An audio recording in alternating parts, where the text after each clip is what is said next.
आयबीचा अंतिम अहवाल प्राप्त झाल्यानंतरच तपासाच्या अंतिम निष्कर्षापर्यंत पोहोचता येईल.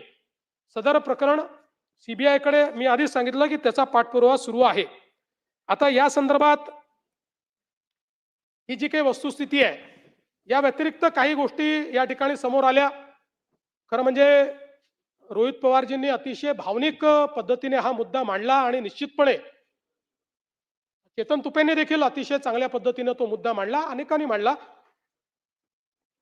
निश्चितपणे महाराष्ट्राची आणि देशाची आणि अजितदादांवर प्रेम करणाऱ्या प्रत्येक व्यक्तीची ही अपेक्षा आहे की याची नीट चौकशी झाली पाहिजे, यातलं सगळं सत्य हे बाहेर आलं पाहिजे आणि याबद्दल कोणाच्याही मनामध्ये शंका नाही. मी या निमित्ताने केवळ एवढंच सांगू इच्छितो की रोहित पवार प्रयत्न करतायत, चांगलं आहे, आमचं सगळ्यांचं त्यांच्या प्रयत्नाला समर्थन आहे.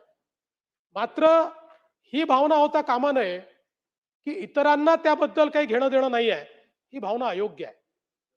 या सभागृहात बसलेल्या बहुतांश लोकांना, अजितदादांच्या कमी अधिक प्रमाणात सर्वांना अजितदादांच्या संदर्भात तीच संवेदना आहे. प्रत्येकाचं हे मत आहे की याची निष्पक्ष चौकशी झाली पाहिजे. या चौकशीच्या आड कोणीही येता कामा नये आणि विशेषतः मागच्या काळामध्ये अनेक वेळा राष्ट्रवादी काँग्रेसचे सगळे आमदार 3 वेळा तरी किमान मला येऊन भेटले. चौकशीचं काय चाललेलं आहे, चौकशी सीबीआयची कधी सुरू होणार आहे. त्यांनी मला ही विनंती केली की एकदा आम्हाला सगळ्यांना घेऊन तुम्ही अमितभाईंकडे घेऊन चला. मी त्यांना सांगितलं सभागृह आपलं सेशन संपल्यानंतर मी अमितभाईंची वेळ घेतो, तिथे देखील आपण जाऊ. परिवारातही अनेक वेळा त्या संदर्भातली जी काही चर्चा आहे ती झालेली आहे. त्यामुळे मला असं वाटतं की या संदर्भात प्रत्येकाच्या भावना तेवढ्याच तीव्र आहेत.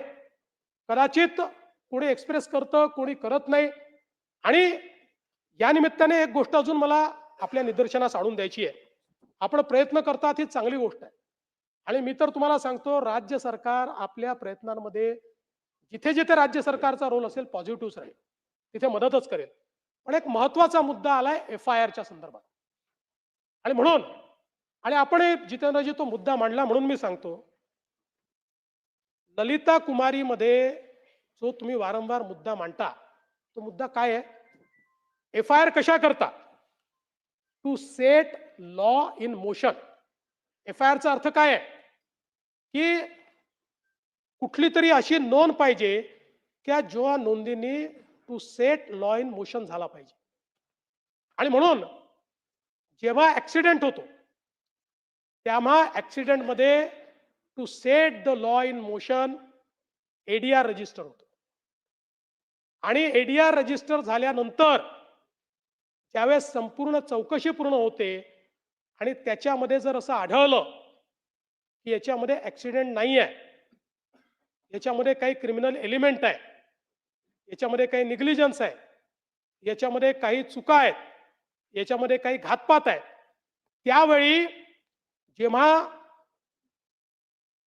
चार्जशीट जाते त्यावेळी हा FIR मध्ये कन्वर्ट होऊन ती चार्जशीट जाते.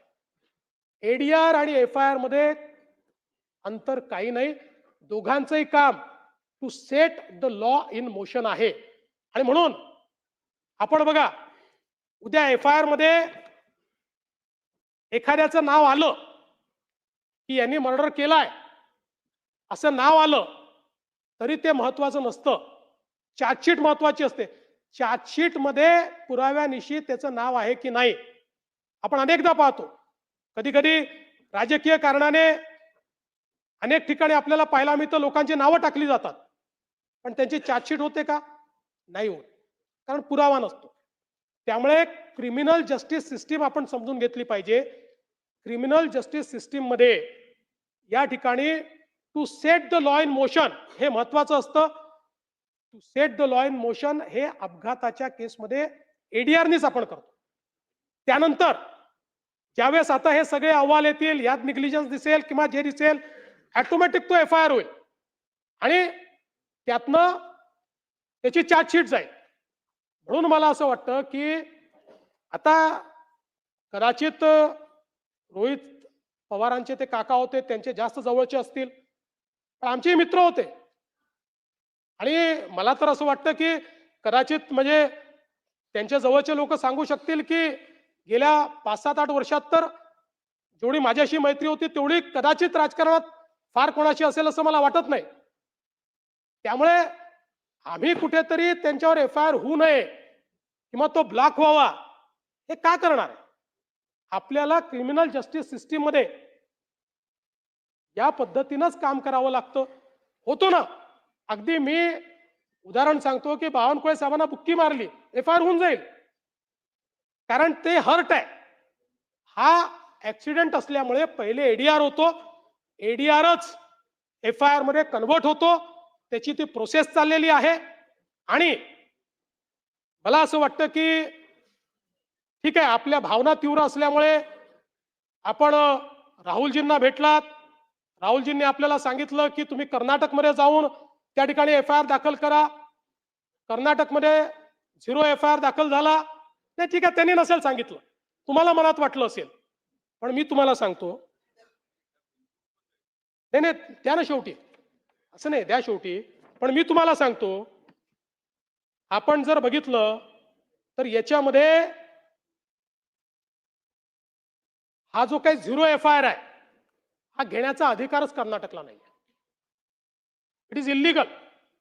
याचं कारण 0 एफ-आय-आरच्या संदर्भातला नियम असा आहे की ज्यावेळी विक्टीम एफ-आय-आर करण्याच्या परिस्थितीत नसेल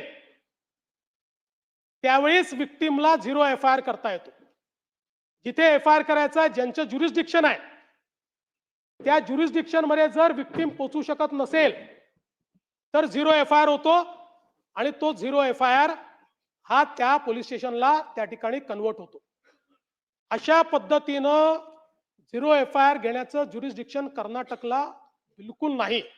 उद्या हे जे काही कर्नाटकने केलं आहे यात काय होणार? उद्या जर हीच पद्धत ठेवली तर आमचे विखे पाटील साहेब मुंबईच्या पोलीस स्टेशनमध्ये कर्नाटकच्या मुख्यमंत्र्यांच्या विरुद्ध 0 एफ-आय-आर नोंदवतील. आणि माझ्या दबावापोटी समजा नोंदला गेला, मी आणत नाही दबाव, नोंदला गेला आणि तो 0 एफ-आय-आर म्हणून जाईल. आणि म्हणून याकरता 0 एफ-आय-आर नाही आहे. मी आपल्याला पद्धती पण सांगतो. You may be aggrieved and you have all right to be aggrieved, पण त्याच्यातली पद्धत ही आहे, याकरता पद्धत अशी दिलेली आहे की अशा पद्धतीनं तुम्हाला जर वाटतं की एफ-आय-आर दाखल झालाच पाहिजे आणि समजा प्रशासनाचं मत आहे की ADR will be converted into FIR, तर याच बीएनएसच्या कायद्याने तुम्हाला 175(3) दिलेला आहे, ज्याच्या अंतर्गत तुम्हाला संबंधित कोर्टात जाता येतं आणि कोर्ट डायरेक्ट करतं की याच्यात एफ-आय-आर दाखल करा. त्यामुळे हा जो काही कर्नाटकने जे काही केलेलं आहे तुमच्या मनात नसेल, पण हे कर्नाटकने राजकीय दृष्ट्या महाराष्ट्रामध्ये इन्व्हेस्टिगेशन नीट चाललेलं नाही, कुठेतरी इन्व्हेस्टिगेशन डिरेल करण्यात येत आहे, कुठल्या तरी दबावाखाली इन्व्हेस्टिगेशन चाललंय. अशा प्रकारे महाराष्ट्राची मानहानी व्हावी म्हणून कर्नाटकने हा रजिस्टर केलाय. अन्यथा याला शेमचा विषयच नाही. नाही नाही एक मिनिट.